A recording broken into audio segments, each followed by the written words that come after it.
Good morning students, आप सभी का स्वागत है डीकेपी एकेडमी में। मैं दीपक कुमार आप सभी का स्वागत करता हूं।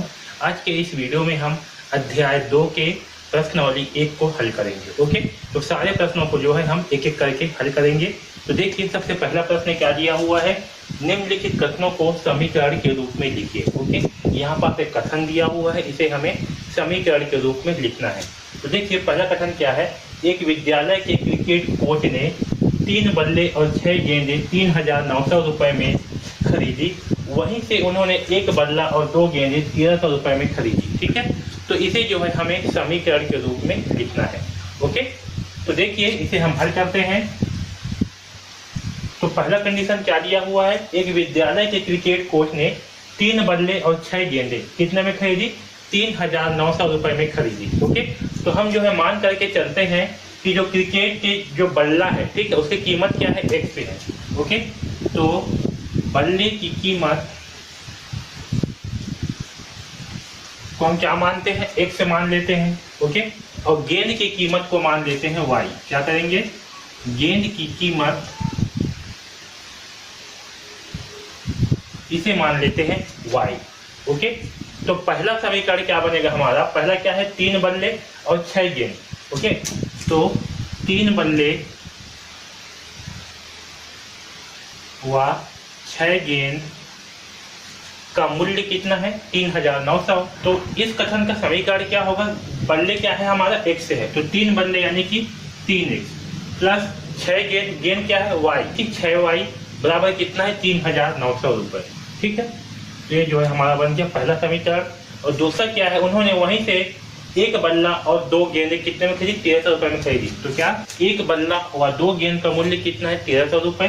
तो बल्ला क्या है हमारा x, तो 1 बल्ला है तो लिखेंगे x, 2 गेंद है, गेंद का मूल्य क्या है y, तो 2y बराबर कितना होगा, 1,300 रुपये। तो यहाँ पास आएगा 1,300, इसे मानेंगे समीकरण 2। ओके, तो हमारा समीकरण एक बनेगा 3x प्लस 6y बराबर 3900 और दूसरा बनेगा x प्लस 2y बराबर 1,300। तो इस प्रकार के जो है समीकरण बनेंगे। ओके, तो पहला प्रश्न का हल जो है ये आपका पहला प्रश्न का हल है। ओके, अब दूसरा प्रश्न देखिए, दो संख्याओं का योग 16 तथा उनका अंतर 8 है। ओके, तो दो संख्याएं बोल रहे हैं, तो हम क्या करते हैं, दो संख्याओं में से पहली संख्या को मान लेते हैं। तो माना पहली संख्या, ओके, पहली संख्या को हम मान लेते हैं क्या, x। ओके, दूसरी संख्या को मान लेते हैं y।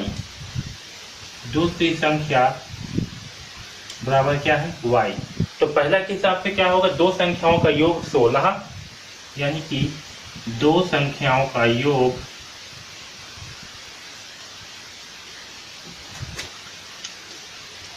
16 है।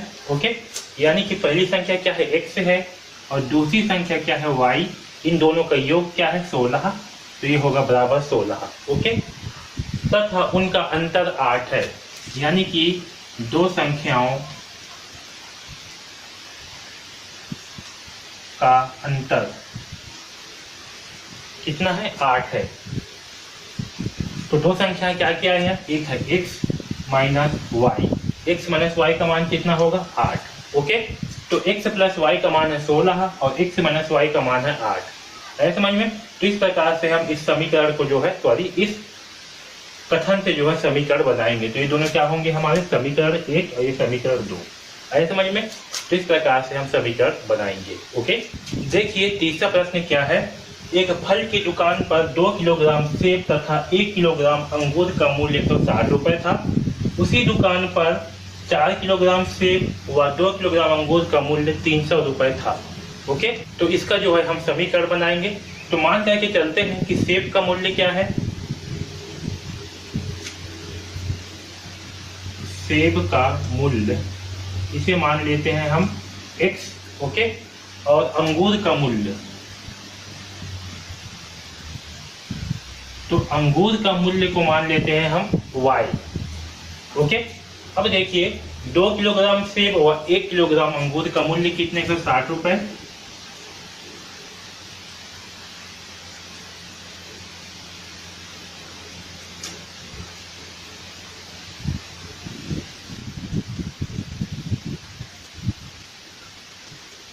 क्या है 2 किलोग्राम सेब हुआ, 1 किलोग्राम अंगूर का मूल्य कितने का 60 रुपए। तो सेब क्या है आपका x और x से कितना है 2 किलोग्राम, तो यहाँ होगा 2x प्लस 1 किलोग्राम क्या है अंगूर यानी कि y। ओके, y क्या है आपका अंगूर है, इसका मूल्य कितना है 160 रुपये। ठीक है, तो 4 किलोग्राम सेब हुआ, 2 किलोग्राम अंगूर का मूल्य कितना है 300 रुपये। तो 4 किलोग्राम क्या है सेब और सेब क्या है आपका x है, तो यहाँ होगा 4x प्लस 2 किलोग्राम क्या है अंगूर, अंगूर क्या है आपका y, तो यहाँ होगा 2y बराबर कितना 300। ओके, तो आपका 2 किलोग्राम सेब और 1 किलोग्राम अंगूर का मूल्य 160 रुपये। इसका समीकरण बनेगा 2x प्लस y बराबर 160। ठीक है, और 4 किलोग्राम सेब तथा 2 किलोग्राम अंगूर का मूल्य 300 रुपये है। इसका समीकरण बनेगा 4x प्लस 2y बराबर 300। ओके, है समझ में। तो इस प्रकार से जो है इस तीसरा प्रश्न को हल करेगी और इसका समीकरण जो है बनाएंगे। ओके, अब देखिए चौथा प्रश्न क्या दिया है। इसका जो है हमें समीकरण बनाना है। नरेश ने अपनी पुत्री से कहा कि 7 साल पहले मेरी आयु तुम्हारी आयु से 7 गुनी थी और अब 3 साल बाद मेरी आयु तुम्हारी आयु की 3 गुनी हो जाएगी। ओके, नरेश जो है क्या बोल रहा है अपनी पुत्री से कि 7 साल पहले उसकी आयु उसकी पुत्री की आयु से क्या थी 7 गुनी थी। ओके, और 3 साल बाद जो है मेरी आयु तुम्हारी आयु की 3 गुनी हो जाएगी। ओके, तो हम जो है इसमें क्या मान के चलते हैं, माना पिता की वर्तमान आयु। ठीक है, हम क्या मान के चलते हैं, पिता की वर्तमान आयु यानी कि नरेश की वर्तमान आयु। ठीक है, तो नरेश की वर्तमान आयु।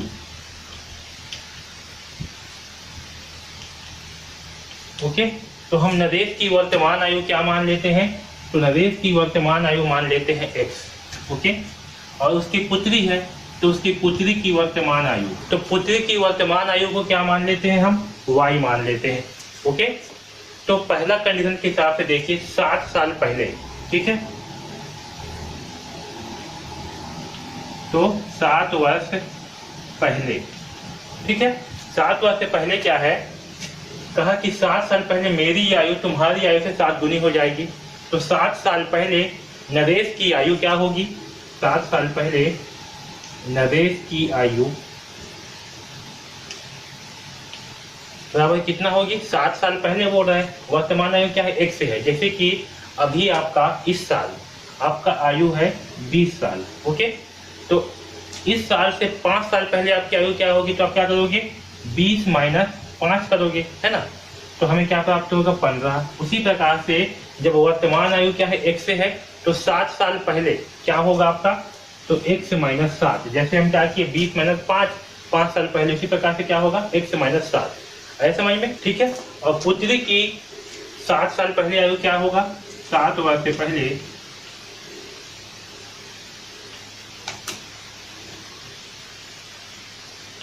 पुत्री की आयु, ये भी क्या होगा, वर्तमान आयु y है, तो 7 साल पहले आयु क्या होगा y माइनस 7 होगा।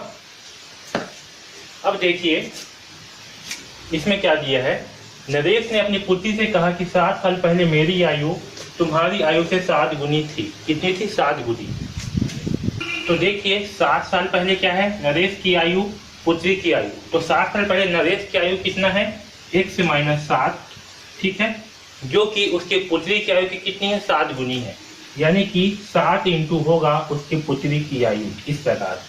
ओके, अब इसे हल करते हैं तो क्या होगा, x माइनस 7 बराबर 7 इंटू क्या होगा y, यानी कि 7y माइनस 7 इंटू 7 49। ओके, अब देखिए क्या करेंगे, इन दोनों को जो है इस तरफ पक्षांतर कर देते हैं। जब इस तरफ इसे पक्षांतर करेंगे तो क्या होगा, 7y को जब इस तरफ लाएंगे तो क्या हो जाएगा माइनस। ओके, 7y जब इस तरफ आएगा तो क्या हो जाएगा माइनस हो जाएगा, क्यों, क्योंकि यहाँ पर क्या है धन में है, यहाँ क्या है माइनस 49। तो जब ये इस साइड आएगा तो क्या हो जाएगा प्लस 49, तो हो जाएगा प्लस 49। यहाँ क्या है माइनस 7 बराबर 0, इस साइड क्या हो जाएगा आपका 0। तो 49 में से 7 घटाएंगे तो क्या प्राप्त होगा हमें 42। यहाँ होगा x माइनस 7y प्लस 42 बराबर 0। ठीक है, तो ये जो है हमें समीकरण 1 प्राप्त हुआ है। समझ में, ये क्या है समीकरण 1। ठीक, तो 7 वर्ष से पहले नरेश और उसके पुत्री की आयु क्या होगी x से माइनस 7y प्लस 42 बराबर 0। आया समझ में। अब दूसरा को हल करते हैं कि 3 साल बाद क्या होने वाला है। ओके, इसे मैं मिटा दे रहा हूँ। अब समझिए, जैसे कि अभी आपका वर्तमान आयु क्या है, 20 वर्ष है, तो 3 साल बाद आपकी आयु क्या होगा, तो आप क्या करोगे, 20 में 3 जोड़ दोगे और बोलोगे 23 साल, है ना। इसी प्रकार से 3 साल बाद क्या बोल रहे हैं, अब 3 साल बाद मेरी आयु तुम्हारी आयु की 3 गुनी हो जाएगी। कितने साल बाद, 3 साल बाद। तो 3 साल बाद नरेश की आयु क्या होगा, x प्लस 3, क्या होगा, x प्लस 3। ओके, और 3 साल बाद पृथ्वी की आयु क्या होगा, y प्लस 3। यहाँ तक सबको समझ में आया। तो अब देखिए यहाँ पास नरेश की आयु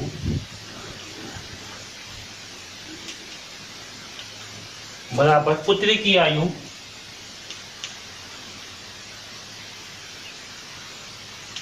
तो देखिए नरेश की आयु क्या है, x प्लस 3,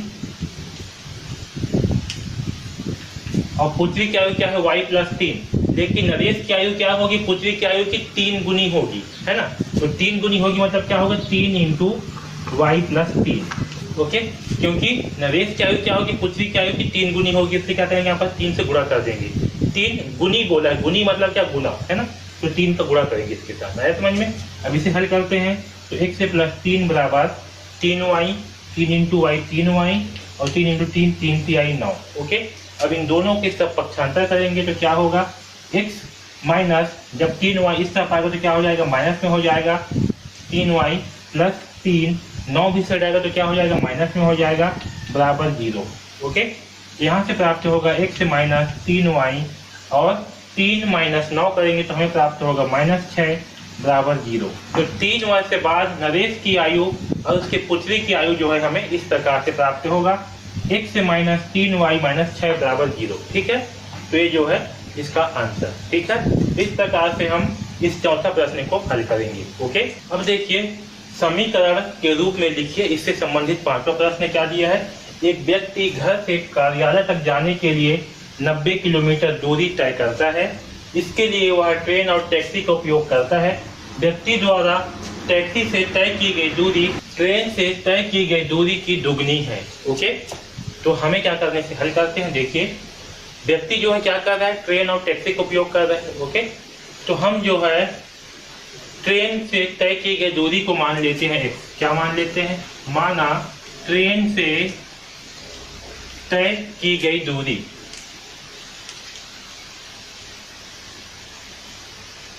तो क्या मान लेते हैं x। ओके, और टैक्सी से तय की गई दूरी को, टैक्सी से तय की गई दूरी को मान लेते हैं y। ओके, तो देखिए पहला क्या है, व्यक्ति द्वारा कुल तय की गई दूरी कितना है, 90 किलोमीटर है। तो क्या होगा इससे, x प्लस वाई बराबर 90, क्योंकि x क्या है आपका ट्रेन से तय की गई दूरी है, और y जो है टैक्सी से तय की गई दूरी। तो x प्लस वाई बराबर कितना होगा, 90। ओके, ये आपका बन गया पहला समीकरण। और देखिए व्यक्ति द्वारा टैक्सी से तय की गई दूरी ट्रेन से तय की गई दूरी की दुगनी है। ओके, तो टैक्सी द्वारा तय की गई दूरी क्या है, टैक्सी द्वारा तय की गई दूरी, तय की गई दूरी ट्रेन से तय की गई दूरी, तो टैक्सी द्वारा तय की गई दूरी ट्रेन से तय की गई दूरी की क्या है, दुगनी है। तो टैक्सी द्वारा तय की गई दूरी क्या है, y है। ओके, और ट्रेन से तय की गई दूरी क्या है, x है। तो क्या है, टैक्सी द्वारा तय की गई दूरी ट्रेन से तय की गई दूरी की क्या है, दुगनी है। तो क्या करेंगे, इसके साथ में 2 का गुणा कर देंगे, है समझ में। तो y बराबर 2x। ठीक है, तो ये जो है हमारा समीकरण 2 होगा। ओके, तो इस प्रकार से जो है हम कथन से समीकरण के रूप में बनाएंगे। ओके, तो ये जो है पांचवा का आंसर है। ठीक है, चलिए अब जो है प्रश्नावली 1 का दूसरा प्रश्न को हल करते हैं। देखिए दूसरा प्रश्न में क्या है, निम्नलिखित समीकरणों के आलेख चित्रों को देखकर उनके हल के बारे में पता करो। ओके, तो हमें जो है ग्राफ में यहाँ पास आलेख चित्र दिया हुआ है, इसका हल क्या होगा वो जो है हमें बताना है। ओके, यहाँ पास समीकरण दिया है। देखिए पहला प्रश्न क्या है, समीकरण 3x प्लस 6y बराबर 15, x प्लस 2y बराबर 5। ओके, में खाली स्थान हल है, इन दोनों का यहाँ पर जो है आरेख प्लॉट करके दिया हुआ है। इसको देख करके हमें बताना है किसके खाली स्थान हल है। तो हमें 3 प्रकार के हल पढ़े थे। सबसे पहला पढ़ा था अद्वितीय हल। अद्वितीय हल क्या होती है? जब समीकरण से प्राप्त रेखाएं किसी बिंदु पर काटती है। ओके, जब समीकरण से जो रेखाएं प्राप्त होती है वो किसी बिंदु पर क्या करती है? एक दूसरे को काटती है कुछ इस प्रकार से। तो हमें क्या हल प्राप्त होगी? हमें जो है अद्वितीय हल प्राप्त होता है समझ में। और जब समीकरण से प्राप्त रेखाएं समांतर हो, यानी कि कुछ इस प्रकार से हो या फिर इस प्रकार से, जब दोनों रेखाएं क्या हो? समांतर हो, एक दूसरे को नहीं काटती हो, तब हमें क्या होगा? तब हमें जो है कोई भी हल प्राप्त नहीं होगा। ठीक है। और तीसरा क्या है? जब समीकरण से प्राप्त रेखाएं संपाती हो, एक दूसरे पर स्थित हो, तब समीकरण के अनंत अनंतः अनेक हल होते हैं। ओके, तो देखिए यहाँ पर क्या है, हमें ये जो ग्राफ मिला है इसमें क्या है? दोनों जो है संपाती रेखाएं हैं। कैसे हैं? संपाती है, यानी कि एक ही बिंदु पर जो है दोनों रेखाएं हैं, इसलिए क्या होगा? ये जो है हमारे अनंतः अनेक हल होंगे। तो इसमें क्या होगा? इसमें जो है अनंतः अनेक हल होंगे। ठीक है, तो यहाँ पास आएगा अनंतः अनेक हल होंगे। तब x और y के, तो क्योंकि यहाँ पास दोनों रेखाएं एक ही बिंदु पर संपाती है, इसलिए क्या होगा? यहाँ पर जो है अनंतः अनेक हल होंगे और इस समीकरण निकाय के अनेक हल प्राप्त होंगे। ओके, इस प्रकार से जो है आपको लिखना है। ठीक है, आया समझ में? इसको नहीं लिखना है, क्यों लिखना है? खाली स्थान में क्या लिखना है? अनंतः अनेक हल। और x और y के मान क्या होंगे? तो x और y के जो है इस समीकरण निकाय के अनेक हल प्राप्त होंगे, ऐसे जो है आपको लिखना है। ओके, अब इसमें दूसरा प्रश्न देखिए, यहाँ पास एक ग्राफ दिया हुआ है। ये दोनों ग्राफ कैसे हैं? समांतर है, एक दूसरे के पैरेलल है ना। मेरे से थोड़ा सा डायग्राम में मिस्टेक हुआ है ना। ये क्या है? समांतर है। तो जिसमें समांतर होती है उसमें क्या होती है? जब समीकरण से प्राप्त रेखाएं समांतर हो तब समीकरण का कोई भी हल नहीं होता। ओके, इस खाली स्थान पे क्या आएगा? इस खाली स्थान पर आएगा कोई भी हल नहीं होता। ओके, और क्या है? तब x और y के मान क्या होंगे? तो जब इसके कोई भी हल नहीं होंगे तो x और y के कोई भी मान नहीं होंगे। ठीक है, तो जब कोई भी हल नहीं है तो जब इसका कोई हल नहीं है, इसलिए क्या होगा? x और y का कोई भी मान हमें प्राप्त नहीं होगा। आया समझ में? इसका आंसर क्या है? कोई भी हल नहीं, x और y के कोई भी मान प्राप्त नहीं होगा। ठीक है, तो बस हमें इतना दिया हुआ, इस पर हमें बस ये 2 ही चीज लिखना है। ठीक है, ये जो है हमारा आंसर है। ओके, अब देखिए दूसरा का 7 नंबर, यहाँ पर जो समीकरण दिया हुआ है, क्या दिया? खाली स्थान हल है, x और y के मान निम्न होंगे। तो देखिए यहाँ पर क्या कर रहे हैं? यहाँ पर एक बिंदु पर दोनों लाइन जो है वो एक दूसरे को प्रतिच्छेद कर रही है। ओके, तो जब समीकरण से प्राप्त रेखाएं किसी बिंदु पर काटती है तब समीकरण का क्या होगा? अद्वितीय हल होगा। ओके, तो यहाँ पास क्या आएगा? खाली स्थान पर यहाँ पास आएगा अद्वितीय हल। क्या आएगा? खाली स्थान पर आएगा अद्वितीय हल। तब x और y के मान क्या होंगे? तो देखिए यहाँ पास x और y का मान क्या होगा? ये दोनों एक दूसरे को किस बिंदु पर काट रहे हैं? -1 और 2 बिंदु पर। ठीक है, एक दूसरे को -1 और 2 बिंदु पर काट रहे हैं, इसलिए x का मान क्या होगा? x बराबर होगा -1 और y बराबर क्या होगा? 2 होगा। आया समझ में? तो यहाँ पर x का मान कितना आएगा? -1 और y का मान आएगा 2। ठीक, तो इसके जो है अद्वितीय हल होंगे, क्योंकि यहाँ पास एक बिंदु पर ये दोनों लाइन एक दूसरे को काट रहे हैं। ओके, इसका क्या होगा? इसका जो है अद्वितीय हल होगा और x का मान होगा -1 और y का मान होगा 2। ठीक, तो इस प्रकार से जो है ये तीसरा प्रश्न को हल करेंगे। ओके, अब देखिए इस चौथा प्रश्न में क्या है? 3x + 2y - 12 = 0, x - y + 1 = 0। ठीक है, इसका यहाँ पर जो है हमें ग्राफ प्लॉट दिया हुआ है। यहाँ पर क्या हो रहा है? दोनों रेखाएं जो है इस बिंदु पर एक दूसरे को काट रहे हैं। तो जब समीकरण से प्राप्त रेखाएं किसी बिंदु पर काटती हैं तब समीकरण का क्या होता है? अद्वितीय हल होता है। तो खाली स्थान पे क्या आएगा? क्योंकि ये दोनों रेखाएं जो है एक दूसरे को इस बिंदु पर काट रही है, इसलिए क्या होगा? खाली स्थान पर आएगा अद्वितीय हल। क्या आएगा? अद्वितीय हल। ओके, और जब इसके अद्वितीय हल होंगे तो देखिए ये जो है किस बिंदु पर काट रहे हैं? 2 और 3 पर, है ना। किस बिंदु पर काट रहे हैं? 2 और 3 पर। तो x का मान क्या होगा? x का मान होगा 2 और y का मान क्या होगा? y का मान होगा 3। ठीक है, तो x बराबर होगा 2 और y बराबर होगा 3। ठीक है, तो इस प्रकार से जो है इस चौथा प्रश्न को हल करेंगे। खाली स्थान पे क्या आएगा? अद्वितीय हल, और जब अद्वितीय हल है तो x का मान क्या होगा? 2 और y का मान होगा 3। ओके, तो इस प्रकार से जो है हम प्रश्नावली 1 के सारे प्रश्नों को हल करेंगे। अगर कुछ भी डाउट है तो आप बिल्कुल पूछ सकते हैं। ओके, तो DKP एकेडमी से जुड़ने के लिए धन्यवाद।